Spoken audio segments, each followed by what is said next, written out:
نحمده ونصلي ونسلم على رسول الکریم.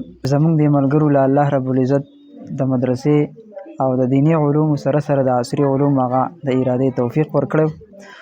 دوی هغه اداره شروع کړې وه، هغه اداره مخ په وړاندې روانه ده.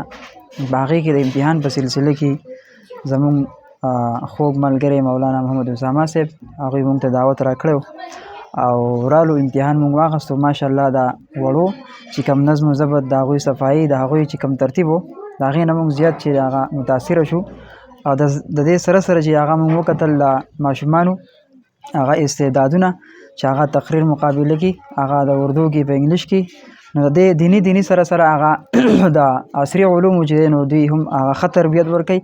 او دا هم په دې نننۍ زمانه کې دا هم پکار ده چې مدارس او عصري علوم دا ټول څه شي، دا ټول یو شي. چې کله عصري علوم او دینی علوم هغه څه شي هغه یوځای شي، نو دا مخ په وړاندې چې هغه ترقي کوي. موږ د دوی ډېر زیات هغه شکریه ادا کوو او انشاءالله زموږ دا امید دی چې مدرسه به دوی چې هغه مخ په وړاندې ځي، کم ترتیب کم دغه سره چې دوی هغه روانه کړې ده.